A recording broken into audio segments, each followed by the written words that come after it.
The Aston Martin Vantage always sounded great, but now that spine-tingling V8 is available in surround sound. Admit it, you want one.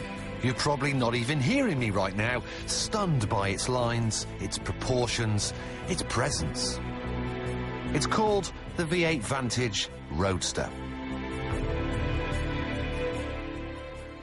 And that Roadster name is important. Now, usually Aston call their cabriolets Volante, which signifies to all those gents in the owners' club who wear tweed that it's an open-top cruiser. For me, Volante signifies that it's a wobbly old pudding of a car that won't handle very well.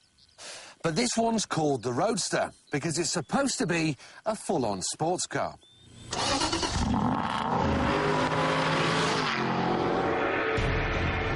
Just like the coupe, you get the same 4.3-litre V8 with the same 380 horsepower. And significantly, the same figures to impress your mates down the pub. 0 to 60 arrives in 4.9 seconds, and the beast goes up to a top speed of 175. So on paper, there's absolutely no sacrifice in performance at all. So why then isn't it easy to recommend?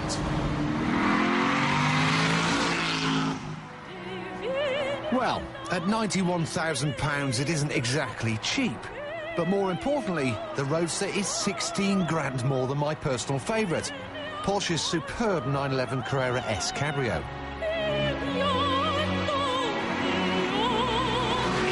So realistically, it's pointless carrying on with this test. But then again, buying a car is an emotive choice. It's never been about being rational.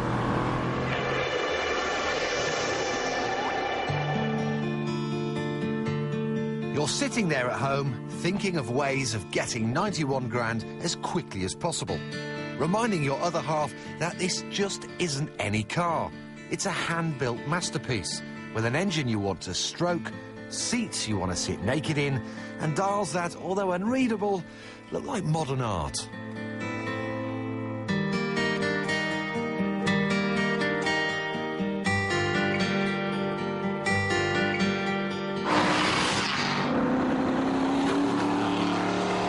When you get bored of scaring the local wildlife to death, what you really want to know is what happens when you push the Roadster a little harder. Have Aston produced a proper sports car? Let's find out.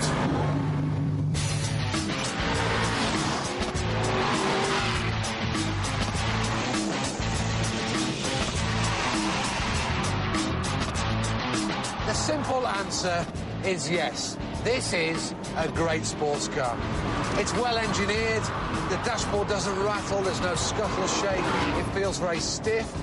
I can't feel the chassis flexing, it's fab. But the one overriding fact you get from this Aston is it feels heavy.